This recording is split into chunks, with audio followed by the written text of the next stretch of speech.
Il nous parvenait souvent des traits et témoins qui paraient à ceux de l'Île-de-France étaient en propre à remuer la fibre du cœur. L'île de l'Ascension dans notre voisinage avait toujours été déserte et abandonnée.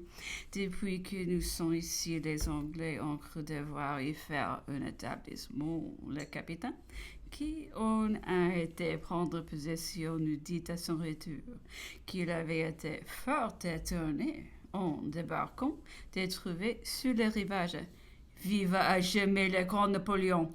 Dans les derniers journaux qui venaient de nous arriver parmi plusieurs traits, des mots bienveillants, il se trouvait en plusieurs langues que Paris ne serait heureux que quand on lui aurait rendu son Hélène. C'était quelques gouttes de miel dans notre coupe d'absinthe. 18 à 19. L'empereur est monté à cheval sur les 8 heures. Il y avait bien longtemps qu'ils s'en étaient abstenus. Les défauts d'espace à parcourir on est la cause sa santé on souffre visiblement. Et l'on doit s'étonner que le manque d'exercice ne soit pas plus nuisible encore à celui qui en prenait généralement de si violents. Retour, l'empereur déjeuner dehors, il nous a tous retenus. Après le déjeuner, la conversation est tombée sur Euclédénion des pompiers, le phénomène à l'époque de leur destruction, le temps et les hasards de leur découverte moderne, les monuments et la curiosité qu'ils nous ont fournis depuis. L'empereur disait que si Rome fut restée sous sa domination, elle fut sortie de ses ruines. Il se proposait de la nettoyer de tous ses décombres, de restaurer tout ce qui eût été possible. Il ne doutait pas que le même esprit se tendant dans le voisinage. Il peut en être en quelque sorte de même Herculaneum et de Pompéia. Le déjeuner fini, l'empereur a envoyé mon fils chercher le volume de Crévillier qui renferme cet événement et il nous l'a lu ainsi que la mort et le caractère de Pline. Il s'est retiré vers midi pour prendre du repos. Sur les 6 heures, nous avons fait en calèche notre course d'habitude. L'empereur avait fait monter avec lui monsieur et madame Skelton, qui étaient venus lui faire visite. Au retour, l'empereur, chassé du jardin par l'humidité, a été voir le général Gogo, qui s'y rétablit rapidement. Après le dîner, en quittant la table, en rentrant dans le salon, nous n'avons pu nous empêcher de revenir sur le repas que nous venions de faire. Rien, la lettre n'avait été mangeable, le pain mauvais, le vin impotable, les viandes dégoûtantes et malsaines. On est obligé d'en renvoyer souvent en tuant malgré la représentation à nous la fournir tuée parce que c'est le moyen de nous faire passer les animaux morts. L'empereur choqué de ce tableau n'a pu s'empêcher de dire avec chaleur. Sans doute, il est bien des individus dans une condition physique pire encore. Mais cela ne nous ôte pas le droit de juger la nôtre, ni le traitement infâme dont on nous entoure. Les mauvais procédés du gouvernement anglais ne se sont point bornés à nous envoyer ici. Ils se sont étendus jusqu'au choix des individus auxquels on a remis nos personnes et nos besoins. Pour moi, je souffrirais moins si j'étais sûr que j'eus quelqu'un de vulgaire à l'univers de manière à entacher d'infamie ceux qui en sont coupables. Mais parlons d'autre chose. A-t-il dit? Quel jour est aujourd'hui? Quelqu'un dit le 19 mars. Quoi? C'est-il écrié? La veillée du 20 mars. Et après quelques secondes, mais parlons encore d'autre chose. Il a envoyé chercher un volume de Racine. Il a d'abord commencé la comédie des plaideurs. Mais après une ou deux scènes, il nous a lu Britannicus. La lecture finie et le juste tribut d'admiration payé. Il a dit qu'on reprochait ici à Racine un dénouement trop prompt, qu'on ne présentait pas de cette loi d'empoisonnement de Britannicus. Il a loué la vérité du caractère de Narcisse, observant que c'était toujours en laissant l'amour propre des princes qu'on influait le plus sur leur détermination. Va. Après le dîner, un de nous a observé à l'empereur qu'à pareil jour, à pareil moment, il y avait un an, 20 mars. Il était moins isolé, moins tranquille. Je me mettais à table aux Tuileries, disait l'empereur. J'étais parvenu avec difficulté. Je venais de courir au moins les dangers d'une bataille. En effet, il avait été saisi en n'arrivant pas plusieurs milliers de officiers et de citoyens. On se l'était arraché, il n'était pas monté au château, on y avait porté bien plus dans les tumultes de quelqu'un qu'on va déchirer que dans l'ordre. Et le respect de celui qu'on veut honorer. Mais c'était le sentiment et l'intention qu'il fallait juger ici. Était de l'enthousiasme et de l'amour jusqu'à la rage et au délire. L'empereur a ajouté qu'il était à croire que plus d'une personne en parlerait ce soir en Europe et qu'en dépit de toute surveillance, il se viderait bien de beauté en son intention. La conversation est ensuite tombée sur le roi de Rome. Ce jour était l'anniversaire de sa naissance. L'empereur comptait qu'il avait 5 ans. Il est passé de là aux couches de l'impératrice et semblait se complaire à se vanter d'avoir été dans cette circonstance, disait-il, aussi bon mari que ce feu au monde. Il promena constamment l'impératrice toute la nuit. Nous en savions quelque chose, nous qui étions de la maison, nous avions été convoqués tous au château. Dès 10 heures du soir, nous y passâmes la nuit entière. Les cris arrivaient parfois jusqu'à nous. Vers le matin, le coucheur ayant dit à l'empereur que les douleurs avaient cessé et que cela pourrait être long encore. L'empereur fit se mettre au bain et l'on nous congédia en nous prévenant de ne pas nous écarter de chez nous. Il n'y avait pas longtemps que l'empereur était dans le bain, que les douleurs reprirent et que l'accoucheur vint, la tête perdue, lui dire qu'il était le plus malheureux des hommes, que celui qui arrivait dans Paris. Il ne s'en présentait pas des plus difficiles. L'empereur se réhabillant à la hâte, la rassurait en lui disant qu'un homme qui savait son métier serait impardonnable de perdre la tête, qu'il n'y avait rien ici qui dût le troubler, qu'il n'avait qu'à se figurer qu'il accouchait une bourgeoise de la rue Santigny, que la nature n'avait pas de loi, qu'il était sûr qu'il ferait peu le mieux et qu'il n'aurait à craindre surtout aucun reproche. On lui représenta qu'il y avait un grand danger pour la mère ou pour l'enfant. Avec la mère, dit-il sans hésiter, j'aurai un autre enfant. Conduisez-vous ici comme si vous attendiez le fils d'une savetier. Arrivé auprès l'impératrice, elle était réellement en danger. L'enfant se présentait mal et tout portait à croire qu'il serait étouffé. L'empereur demanda à Dubois pourquoi il ne le coucher pas. Celui-ci s'en défendit, ne voulant, disait-il, qu'en présence de Corvisart qui n'était pas encore arrivé. Mais que vous dira-t-il? Disait l'empereur. Si c'est un témoin ou une justification que vous vous réservez, mais voilà moi. Dubois alors mettant par son habit, se mit au travail, à l'aspect de fer. L'impératrice poussa des cris douloureux, s'écriant qu'on voulait la tuer.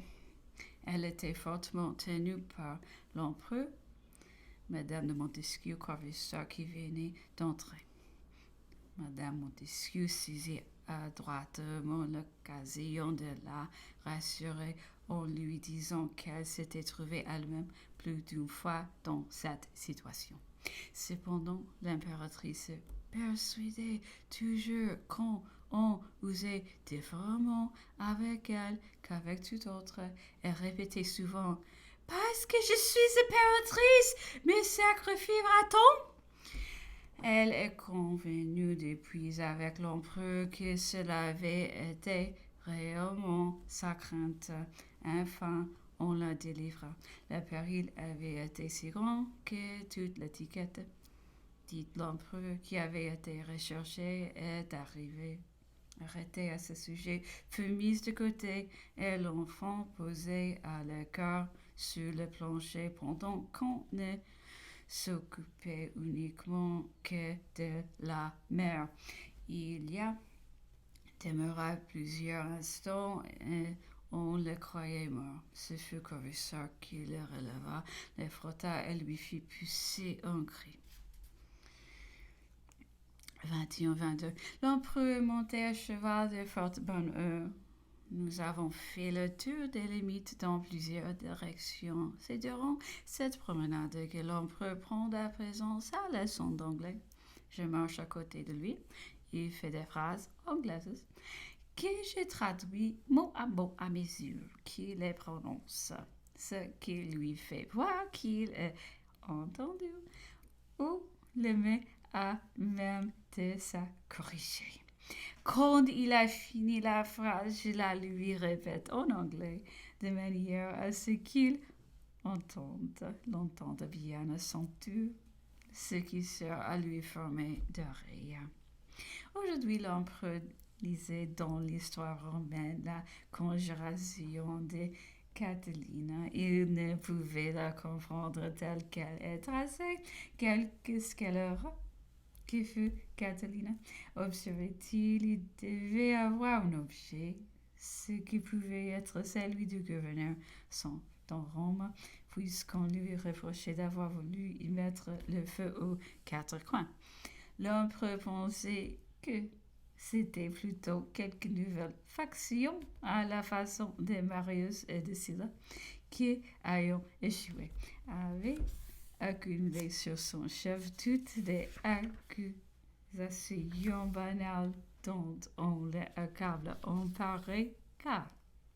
Quelqu'un alors observa à l'empereur que ce qui lui serait infailliblement arrivé à lui-même s'il eût succombé en vendémiaire, en fructidaire ou en primeur, avant d'avoir éclairé d'un si grand lustre un horizon purgé de nuages. Les Gracques lui inspiraient bien d'autres doutes et bien d'autres soupçons, lesquels, disait-il, devenaient presque des certitudes quand on s'était trouvé dans les affaires de nos jours. L'histoire, observait-il, présente en résultat les Gracques comme des séditieux, des révolutionnaires, des scélérats, et dont les détails hélas échappés, qu'il avait en des vertus, qu'il était en tout désintéressé de bonnes mœurs, et puis il était le fils de l'illustre Cornélie. Ce qui pour les grands cœurs doit être tout avoir une forte présomption en leur faveur. Vous pouvez donc venir un tel contraste. Les voici, disait l'empereur, c'est que les Grecs étaient généreusement dévoués pour les droits du peuple opprimé contre un Sénat oppresseur et que leur grand talent, leur beau caractère mirant en péril une aristocratie féroce qui triompha, les égorgia et les fêteries. Les historiens du parti les ont tramis avec cet esprit. Sous les empereurs, il a fallu continuer le seulement des droits du peuple sous un maître despotique était un blasphème, un vrai crime. Plus tard, il en a été de même sous la féodalité familière des petits despotes. Voilà la fatalité sans doute de la mémoire des Grecs. Leurs vertus n'ont donc jamais cessé dans la suite des siècles d'être des crimes.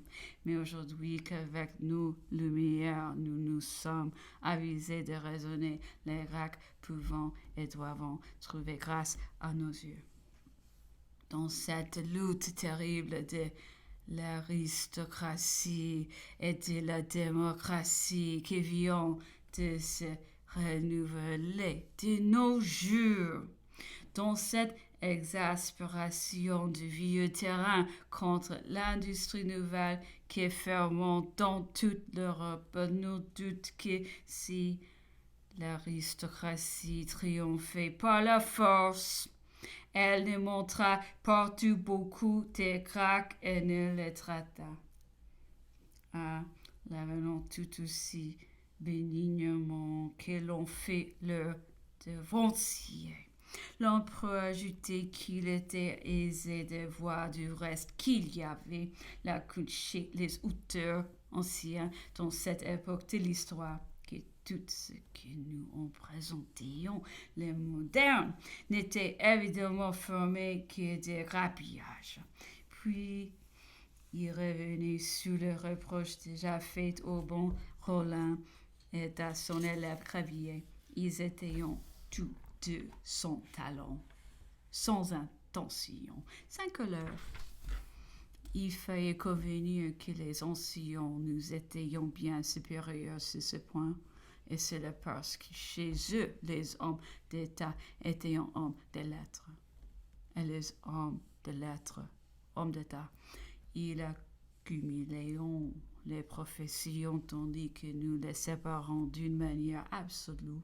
Cette division fameuse du travail qui chez nous amène la perfection des ouvrages mécaniques, lui est tout à fait funeste dans les productions mentales. Tout ouvrage d'esprit est tout temps plus supérieur que celui que le produit est plus universel. Nous devons alors devoir chercher à établir ce principe en employant souvent la même homme à plusieurs objets tout à fait étrangers entre eux. C'était son système. Un jour, il nomma de propres mouvements de ses champignons. Puis, on y lui liquidait la dette autrichienne. C'était un objet considérable et fort compliqué. Les chevaliers jusque-là étrangers à tout affaire ont frémi et le ministre privé de cette nomination est mécontent. Se hasarda de représenter à l'empereur que sa nomination est tombée sur quelqu'un d'entièrement neuf. Il était à craindre qu'il ne sût pas s'en tirer. J'ai la main heureuse, monsieur, fut sa réponse, sûr que j'ai la voix son propre atout. L'empereur continuant sa critique, condamnait aussi beaucoup ce qu'il appelait des niaiseries historiques ridiculement exhorté par le traducteur et le commentateur, éprouvé dans l'origine, disait-il, des historiens qui jugeront mal des hommes et de leur situation. C'était à deux, par exemple, observait-il, qui vantaient si haut la continence de Scipion et extasions sur le camp d'Alexandre de César et d'autres pour avoir dormi la veille d'une bataille. Il y a qu'un, moi, disait-il, privé de femmes dont le visage s'illumine à leur seul nom, qui est ni leur approche derrière ces barreaux, qui puisse faire un grand mérite à Scipion de n'avoir pas violé seul que les hasards mettaient en son pouvoir quand il en avait tant d'autres à sa libre disposition. Autant aller quand affamé lui tint aussi grande compte d'être passé tranquillement à côté d'une table bien servie sans être hué dessus.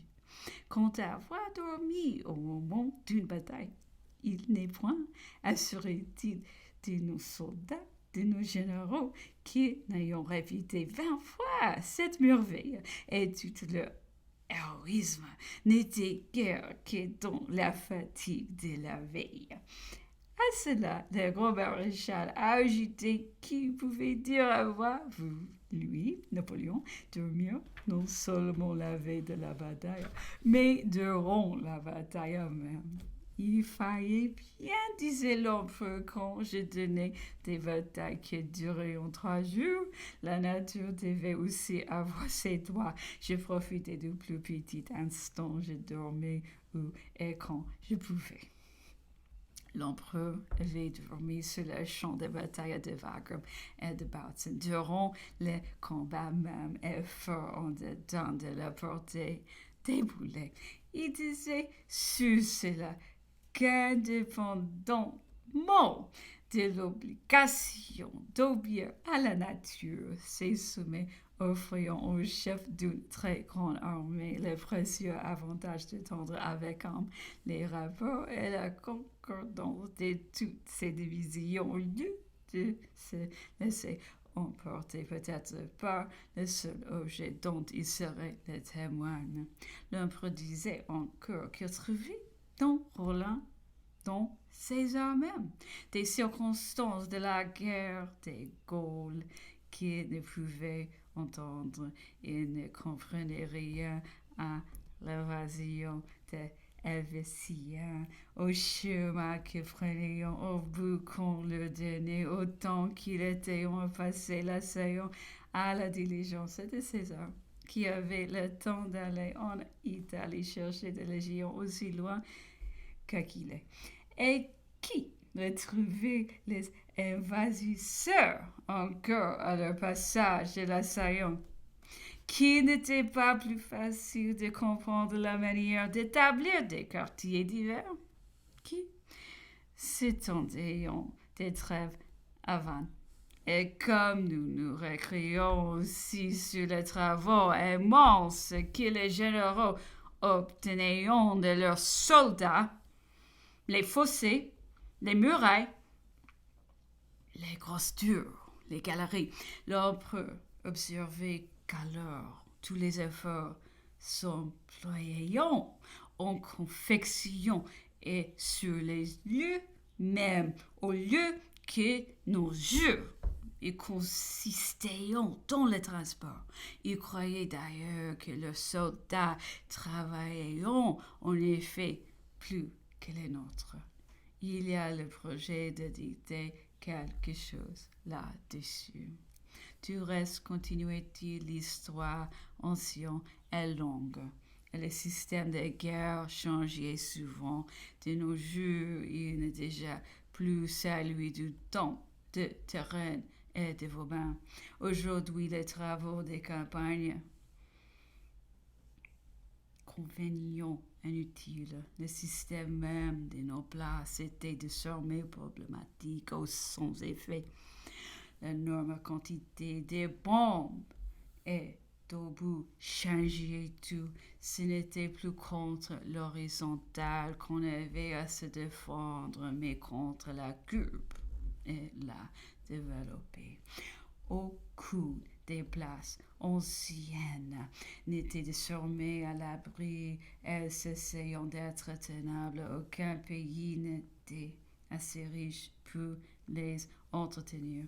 Les revenus de la France ne pouvaient suffire à ces lignes de la Flandre, car les fortifications extérieures n'étaient guère aujourd'hui que le corps ou le cinquième de la dépense nécessaire, les caissements, les magasins, les établissements, les abris de la bombe. Voilà désormais ce qui était indispensable